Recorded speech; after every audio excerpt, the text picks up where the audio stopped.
Hi mga Mars! I'm back! Charis! Adobo nga tay at balon-balunan nga pala ilulutuin ko ngayon. Pinirito ko na muna dito yung patatas.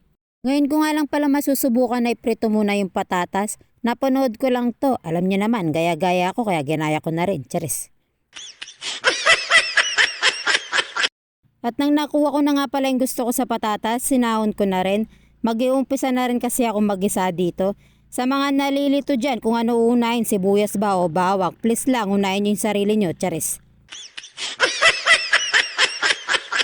Mangunahin nyo dyan, magkakarambol-rambol din naman sa tiyan yan.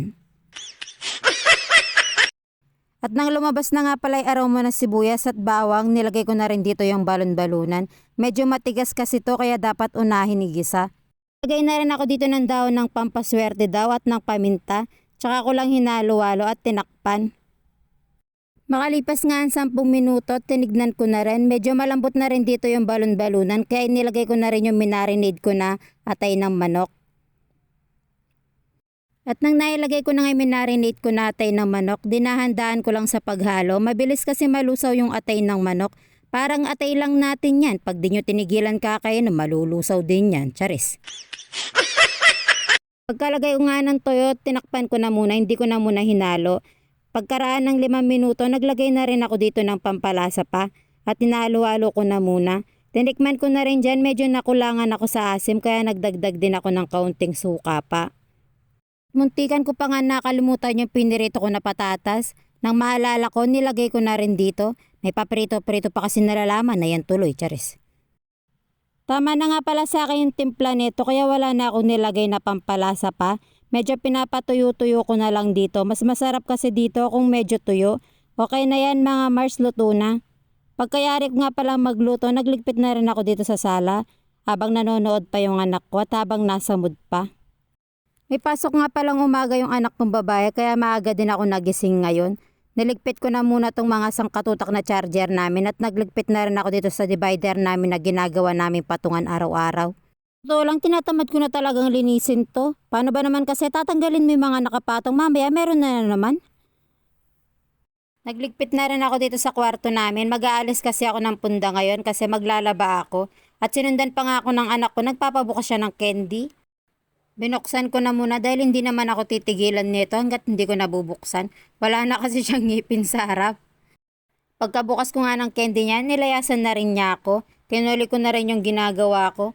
Madami pa kasi akong gagawin ngayon. Inipon ko na rin dito yung mga marurumi naming damit.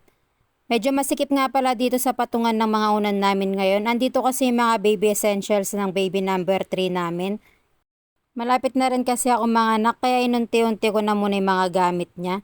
At dito ko na muna sa kwarto nilagay. Paglalaruan kasi ng mga anak ko pag nandun sa kabilang kwarto kaya nilagay ko na lang dito. Huwag kayong mag-alala, bago ako mga anak magje-general cleaning kami dito sa kwarto namin at magpapalit na rin ng linoleum. Kumuha na rin ako ng basket at nilagay ko na dito yung mga marurumi namin damit. Dito pa lang sa kwarto, nakaisang basket na ako, paano pa kayo nasa labas? Pagkayari ko nga naisandal yung pom, nagwalis na rin ako. Di naman gaano madumi dito sa kwarto namin kasi araw-araw nagwawalis ako dito. Yung pagmamap lang talaga yun hindi ko nagagawa araw-araw. Siyempre mga Mars, sinusumpong din ako ng K, katamaran. May dumagdag kasi sa mga ginagawa ko araw-araw. Nag-aaral kasi ako ngayon. May pinag-aandaan kasi ako na exam pagkayari kong mga anak. Malay nyo, mapanood nyo na lang isang araw sa vlog ko. Nasa ibang bansa na pala ako, Charis. At syempre mga Mars, hindi yun Charis. Pangarap ko talaga yun. Nahinto lang dahil nabuntis ako. At hindi porke nahinto, ibig sabihin hindi na itutuloy. Naniniwala kasi ako sa taas na kaya niya ini-stop yung mga plano natin dahil may mas maganda siyang plano para sa atin. Huwag lang tayong susuko.